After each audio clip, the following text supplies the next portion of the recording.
Assalamualaikum warahmatullahi wabarakatuh. Waalaikumsalam warahmatullahi wabarakatuh. Kami dari kelompok 2 yang Apa aku terdiri ini? atas Aku Nisa ini Tasya Pak Rizky, Zoom Feni sama Wiranti, dan Agnes Gabriela akan memaparkan hasil diskusi kelompok kami yang akan membahas keamanan nasional melalui perbatasan. Baiklah, untuk mempersingkat waktu, saya persilakan kepada Agnes untuk menyampaikan hasil diskusi kelompok.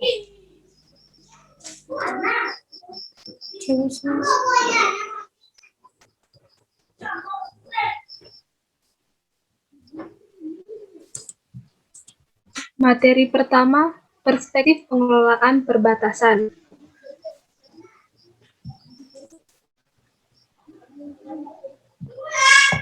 Perbatasan antar negara adalah bagian dari penanda teritorial yang memisahkan negara satu dengan negara lain, yang dalam derajat tertentu dapat menjadi berkonflik antar negara. Sebab, jika tidak tersepakat terkait dengan hal tersebut, masalah klaim perbatasan menjadi salah satu sumber konflik dan perang terbesar dalam sejarah peradaban manusia. Perbatasan antar negara ditetapkan melalui garis batas negara, yakni sebuah garis imajiner yang merupakan bagian dari kesepakatan politik.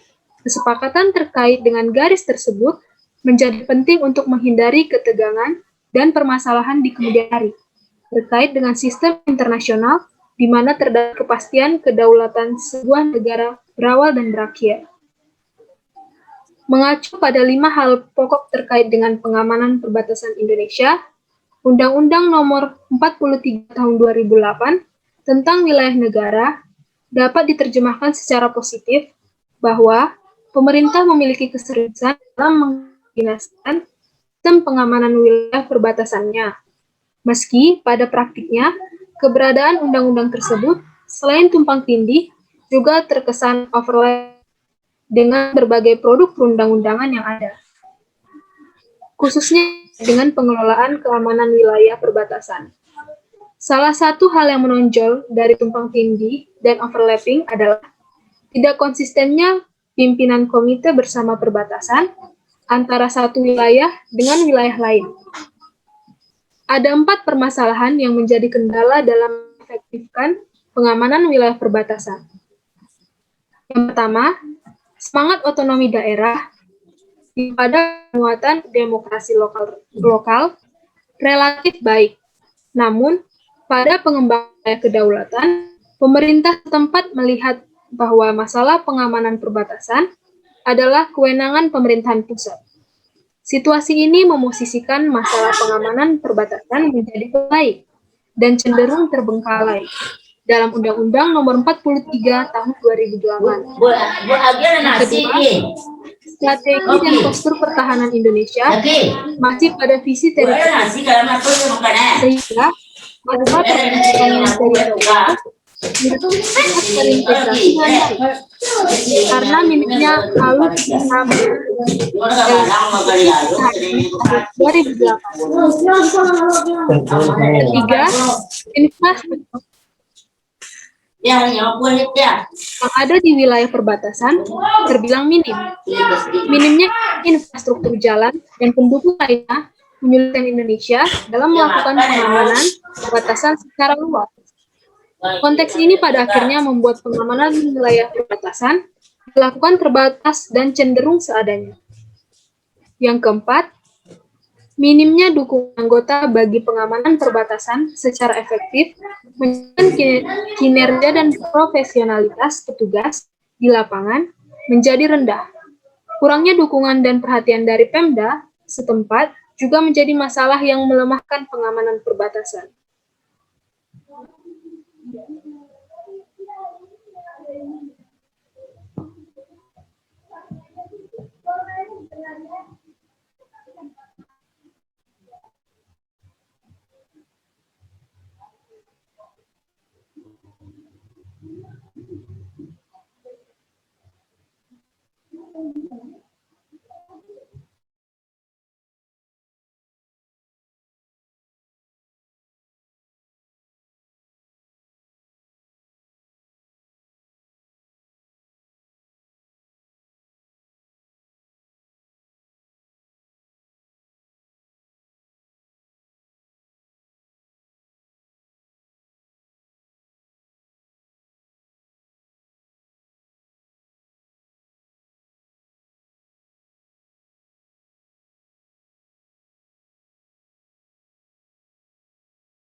Nomor 2 lagi kan.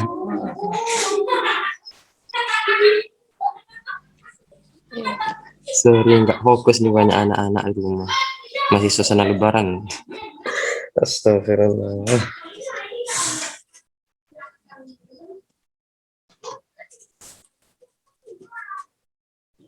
Langsung nomor 2. Iya, lanjut aja. Ya. Bagian kedua, pengamanan wilayah perbatasan. Dua hal yang menjadi fondasi pengamanan wilayah perbatasan. Pertama, pembangunan wilayah perbatasan. Melalui pembangunan wilayah perbatasan yang terintegrasi, diharapkan terciptanya kesejahteraan kehidupan masyarakat setempat maupun petugas keamanan perbatasan guna menyokong peran aktif masyarakat wilayah perbatasan serta pendagunaan potensi wilayah perbatasan dalam peran keamanan nasional wilayah perbatasan. Kemudian bagian kedua, pertahanan keamanan wilayah perbatasan.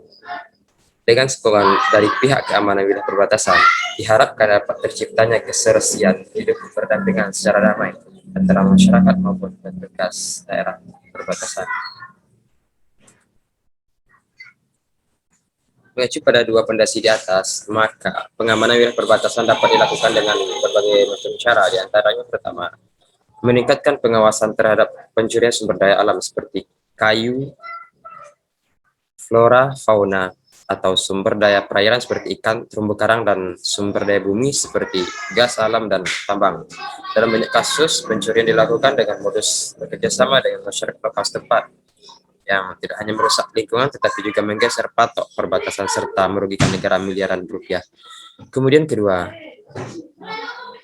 meningkatkan koordinasi antar instansi pemerintah yang berkait dalam pengamanan seperti TNI, Polri, Kantor Imigrasi, Kementerian Hukum dan HAM, Kementerian Kehutanan, Kementerian Kelautan dan Perikanan, Kementerian Energi, Sumber Daya Mineral, dan Kementerian Pertanian dan pemerintah daerah. Kemudian yang ketiga, mengupayakan peningkatan kualitas pengawasan di pos-pos lintas batas terhadap lalu lintas barang dan orang. Peningkatan pengawasan meliputi penambahan pos-pos pengawasan dan personil di pos lintas batas. Dalam konteks ini sesungguhnya upaya untuk meningkatkan kualitas pos-pos lintas batas juga harus dibarengi oleh peningkatan kualitas kesejahteraan petugas dan masyarakat di sekitar perbatasan. Keempat, meningkatkan dan membangun jaring intelijen secara terpadu di daerah perbatasan untuk mengantisipasi kemungkinan penyeludupan barang serta senjata api, narkoba, dan penyeludupan teroris. Pada konteks ini sesungguhnya mengedepankan deteksi dini dan pendekatan militer sangat mungkin dilakukan sebab menata pengamanan perbatasan juga selain dalam konteks penegakan hukum juga utamanya adalah dengan memperkuat deteksi dini guna meminimalisir ancaman kedaulatan perbatasan. Kemudian yang kelima, mengupayakan dan meningkatkan pembinaan wilayah perbatasan. Langkah ini dilakukan agar terjadi harmonisasi dan koordinasi yang efektif antar instansi dan mengintegrasikan dan integrasi bagi pengamanan perbatasan.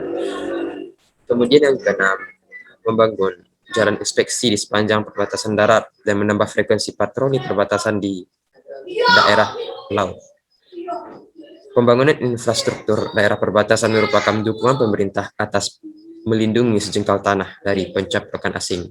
Kemudian yang ketujuh, menambah dan meningkatkan kualitas dan kuantitas alat pengamanan di daerah perbatasan seperti radar, navigasi, kendaraan patroli, dan alutsista. Medan yang sulit dan peralatan yang minim menjadi bagian permasalahan penyebab tidak efektifnya pengelolaan pengamanan perbatasan. Sehingga untuk mengefektifkan pengamanan wilayah perbatasan harus ditopang oleh kuantitas dan kualitas peralatan yang baik. Kemudian ke-8, mengalokasikan anggaran pengamanan daerah perbatasan secara terpadu. Belum maksimalnya dalam pengamanan perbatasan disinyalir karena penganggaran terkait dengan hal tersebut masih bersifat sektoral. Kemudian yang ke-9, membangun sarana telekomunikasi sepanjang daerah perbatasan yang berada di daerah 3T, sehingga koordinasi pengamanan wilayah perbatasan dapat terlaksana secara baik. Kemudian terakhir ke-10 adalah mengintegrasikan dan atau merevisi peraturan perundang-undangan yang terkait dengan pengamanan perbatasan baik yang menyangkut pencurian, penyeludupan, dan penyusupan serta kejahatan transnasional lainnya demi terwujudnya penegakan dan kepastian hukum di daerah perbatasan maupun yang bersifat perjanjian antar kedua negara. Karena selama ini peraturan yang terkait dengan perbatasan masih tumpang tindih. Contoh misalnya saja kita ambil dari Peraturan Menteri Dalam Negeri Nomor 2 Tahun 2011 tentang pedoman pembentukan pengelola perbatasan daerah. Yang sekilas kita baca peraturan tersebut seolah tidak efektif. Maksud kami di sini adalah bagaimana seharusnya peraturan yang berkaitan dengan wilayah perbatasan tidaklah serumit itu dan tidak sepanjang itu.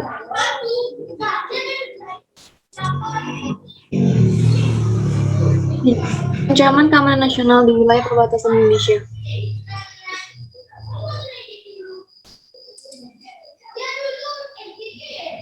A. Ancaman militer merupakan ancaman yang menggunakan kekuatan senjata dan dilakukan secara terorganisasi. Secara tradisional, ancaman militer merupakan prioritas tinggi yang menjadi perhatian dari keamanan nasional. Hal ini dikarenakan ancaman militer dengan menggunakan kekuatan bersenjata yang dapat memusnahkan apa yang telah dicapai oleh manusia. Ancaman militer juga tidak hanya bersifat langsung, tetapi juga dapat tidak langsung ditujukan kepada negara itu, tetapi lebih kepada kepentingan eksternal yang ditujukan pada negara itu.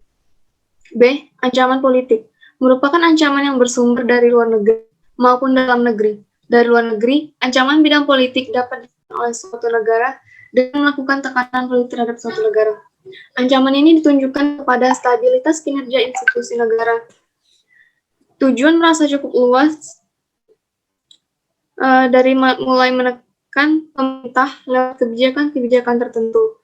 Penggulingan pemerintahan menggerakkan kekacauan. Target dari ancaman politik ini adalah nilai-nilai negara, terutama identitas nasional, dan beberapa institusi yang berurusan dengan ini. Ancaman politik juga dapat bersifat struktural, yang secara spesifik muncul ketika terjadi bentrokan antara dua kelompok besar dalam negara dengan pemikiran yang berbeda. C. Ancaman sosial merupakan ancaman sosial terhadap keamanan nasional, biasanya datang dari luar negeri. Keamanan sosial ialah mengenai ancaman terhadap keberlanjutan dari perubahan nilai, budaya, kebiasaan, identik, etnik. Ancaman sosial dapat dibagi menjadi beberapa bentuk, yang secara mendasar yaitu ancaman fisik ialah kematian, kesakitan. Ancaman ekonomi yaitu pengerusakan hak milik, terbatasnya akses lapangan kerja.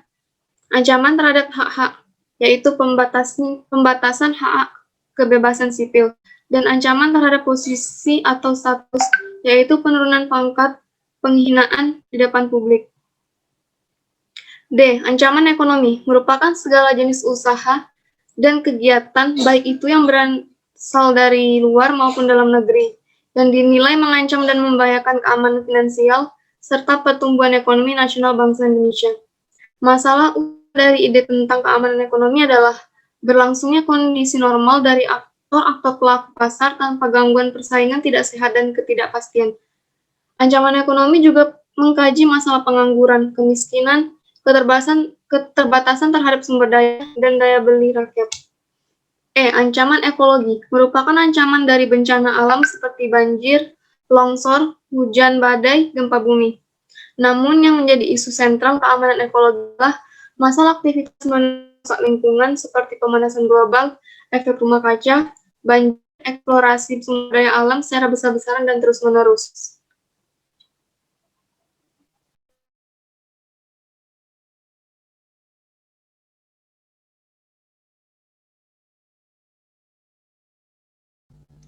Baiklah, tadi adalah hasil diskusi kelompok kami. Sekarang kita memasuki sesi tanya jawab.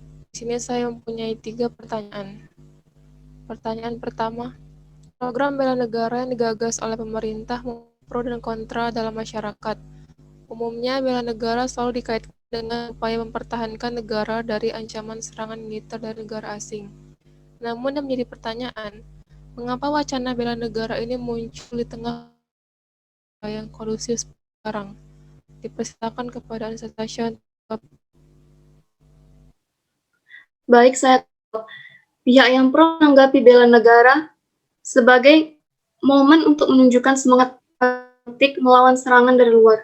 Sebaliknya, yang kontra menganggap momen negara sebagai upaya mobilisasi negara untuk melibatkan rakyat ke dalam perang. Bahwa bela negara identik dengan perang telah jebak pemahaman bela negara sama dengan wajib militer. Bela negara tidak diwajibkan kepada seluruh warga negara, lebih diorientasikan untuk rasa nasionalisme dan patriotisme. Selain itu, bela negara bersifat sukarela, sedangkan wajib militer merupakan ikatan dinas. Selanjutnya, wajib militer merupakan kewajiban yang ditetapkan oleh negara kepada seluruh rakyat dengan batasan usia tertentu. Wajib militer memang diorientasikan sebagai persiapan untuk menghadapi perang secara nyata. Asumsinya, negara sedang berada dalam ancaman perang dengan negara lain sehingga setiap warga negara dipanggil untuk mempertahankan negara melalui kegiatan wajib militer. Saat ini bela negara dimaksudkan untuk memupuk rasa nasionalisme dan semangat patriotisme.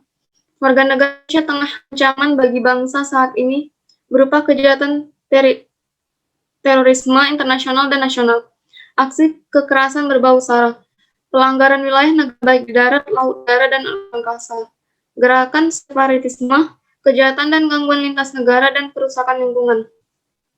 Melalui bela negara ini diharapkan dalam setiap diri warga negara akan tumbuh sikap perilaku warga negara yang teratur, menyeluruh, terpadu, dan berlanjut yang dilandasi oleh kecintaan pada tanah air, kesadaran berbangsa dan bernegara, serta keyakinan akan Pancasila sebagai ideologi negara guna menghadapi ancaman baik yang berasal dari luar maupun dalam negeri yang membahayakan dan mengancam kedaulatan baik kedaulatan di bidang ideologi, politik, ekonomi, sosial, budaya, pertahanan, keamanan negara.